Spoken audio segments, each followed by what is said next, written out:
One of the common problems in Gottlieb System 80, 80A, and 80B games is this harness that connects the MPU to the driver board.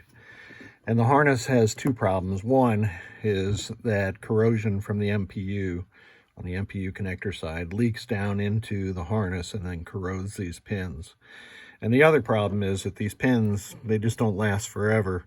This one here just fractured off.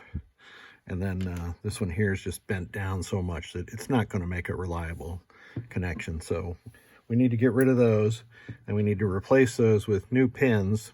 Now this is a special pin. It's called a bifurcated pin.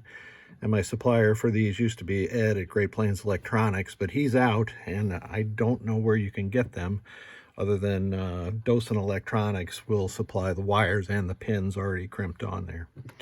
So assuming you can find the pins, here's how you get the old pin out and put the new pin in. You need your Molex pin release tool. This thing costs about 18 bucks, or it used to. And you slide that in to the back of where the pin is.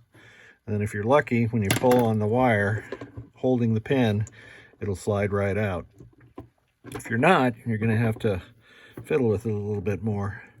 So cut the old pin off as close to where the old crimp was as possible to preserve as much wire.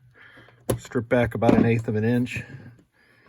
It's your new pin and your favorite crimping tool. This is a 1026 CT made by Sargent Tools that I also got from Ed at Great Plains Electronics. And a lot of people like to use the ratcheting single stroke crimp tools, but I've just gotten used to this one, so I keep using it.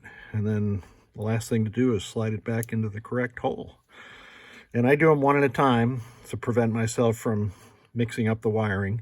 But you can see I've done all these and all these too, and I'll just finish this connector up. The other side's pretty good, so I'm going to leave it. So that's what we're doing on a cold, frigid night here in St. Louis tonight. Thanks for watching.